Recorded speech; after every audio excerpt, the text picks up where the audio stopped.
Welcome back to my channel HMC program creator. देखिए, आप chart पे ध्यान देंगे तो आपको यहाँ पे टैप स्टैंडर्ड पिच और नॉन स्टैंडर्ड पिच लिखा हुआ दिखाई देगा। देखिए, स्टैंडर्ड पिच क्या होती है, नॉन स्टैंडर्ड पिच क्या होती है। जो स्टैंडर्ड टैप होते हैं उनकी पिच आपको बताने की ज़रूरत नहीं होती। जैसे मैंने बोल दिया M6, तो M6 एक स्टैंडर्ड टैप हो गया। M8 स्टैंडर्ड हो गया। M10, M12 ये स्टैंडर्ड हो गया। M12 यदि मैं बोल दिया आपसे स्टैंडर्ड मीन्स 1.75 उसकी पिच हो गई। ये देखो मैं हाईलाइट जो कर रखा है 1.75 यदि M12 में आपसे बोलता हूँ कि M12 का टैप आपको यूज़ करना है तो M12 का यूज़ मतलब होता है 1.75 आपको उसकी पिच यूज़ करनी है। तो ये स्टैंडर्ड होते हैं। यदि मैंने बोल दिया M10 तो मुझे ज़रूरत नहीं पड़ेगी आपको बताने की कि उसकी 1.5 एम पिच है, 1.5 है, 1.25 है, नहीं। यदि मैंने बोल दिया M10 तो उसका मतलब तो स्टैंडर्ड फार्मूला उसका 1.5 मतलब स्टैंडर्ड होते हैं ये, इनकी स्टैंडर्ड पिच होती है।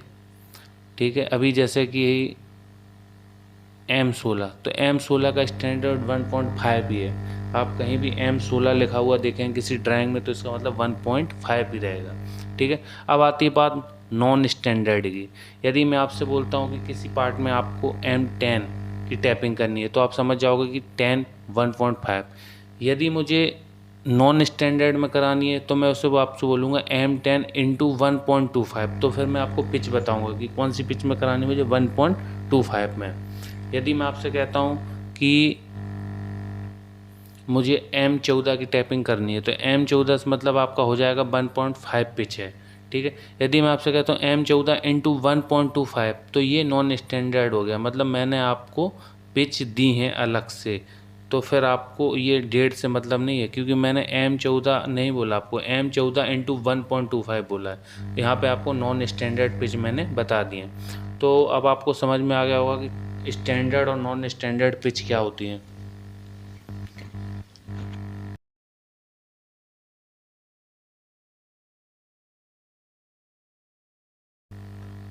कि जो टैप है उसका डाया डाया कौन सा, ये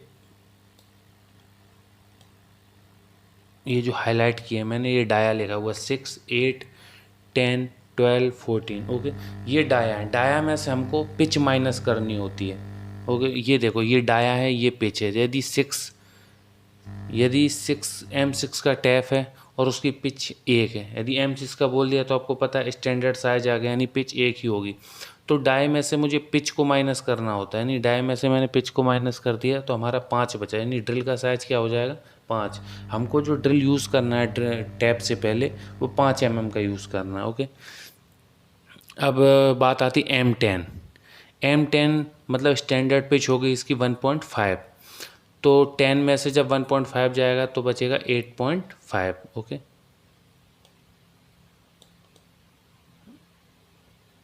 अब देखिए ये M10 की बात हो गई जब स्टैंडर्ड पिच है 1.5।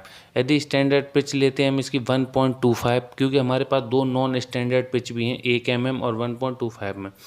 यदि हम इसको 1.25 में लेते हैं तो देखिए यहाँ में फॉर्मूला 10 में 1.25, देखिए चेंज हो गया। ड्रिल का साइज अब आपका हो गया 8.75, मतलब 1.5 जब मैंने पिच ली थी तो डाया था 8.5। अब पिच मैंने 1.25 ले ली तो डाया ऑटोमेटिक चेंज हो गया 8.75। ओके, मैंने इसमें कैलकुलेशन लगा रखी है, आप चाहो तो माइनस करके यही आएगा आपका। ओके, यदि मैं पिच लेता हूँ 1 तो देखिए ड्रिल का साइज आ गया 9। ओके, तो आपको समझ में आ गया होगा कि पिच से हम कैसे कैलकुलेशन करके ड्रिल का साइज निकालते हैं।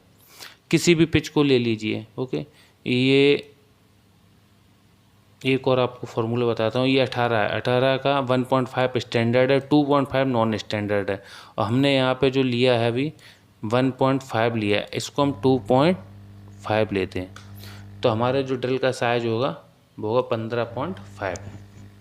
ओके, अब बात आती है कि टैप की आरपीएम और फीड हम कैसे निकालें। तो आरपीएम और फीड का फॉर्मूला होता है, ये देखिए ये मैंने फार्मूला बताया ड्रिल साइज का, जिसमें से डाया माइनस पिच हो जाता है। अब हम बताएंगे फीड और आरपीएम का। तो देखो फीड सपोज करो, फीड आपको क्या रखनी है हमें नहीं पता, हमें आरपीएम का पता है कि हमें आरपीएम 7000, 1000, 2000, 5000 जो भी रखने हैं, ठीक है। तो आरपीएम इंटू पिच, यदि आप M6 का टैप यूज़ कर रहे हैं, यदि आपको 1000 उसका आरपीएम रखना है तो इंटू 1, M6 का स्टैंडर्ड साइज हो गया, उसकी पिच हो गई 1, तो 1000 में जब 1 का मल्टीप्लाई करोगे आप तो 1000 आएगा, मतलब 1000। ये देखिए ऊपर वाली लाइन, ये जो हाईलाइट की है मैंने, okay. Dia M6 pitch 1, RPM मैंने 1000 ले लिया, ठीक है। अब मैंने आरपीएम ले लिया, मुझे फीड पता नहीं कितनी लेनी है, लेकिन मुझे पिच का पता है कि पिच मेरी 1 mm की है, ओके। तो मेरी फीड निकल के आ जाती है 1000, क्योंकि फॉर्मूला मैंने आपको बताया, ओके। अब ऐसे M8 में मैं आपके लिए आरपीएम, अभी इसमें 500 है, मैं आपको आरपीएम देता हूँ 1000। तो देखिए जब मैंने 1000 दिया तो यहाँ चेंज होकर कितना हो गया 1250, ओके। कहने का मतलब है कि यदि आप फीड निकालनी है आपको तो आरपीएम इंटू पिच करनी है, और ड्रिल का साइज यदि निकालना है तो आपको डाया माइनस पिच करनी है। ये 2 फॉर्मूले आपको याद रखने हैं। ये ओवरऑल प्रोसेस जो भी मैंने आपको बताया है ये ओनली जो टैप के होते हैं उन पे अप्लाई होता है। इंचेस के टैप के लिए मैं अलग से वीडियो बनाऊंगा, जिसमें मैं NPTF, गैस, UNF जितने भी टैप हैं उनका सारा प्रोसेस आपको समझाऊंगा।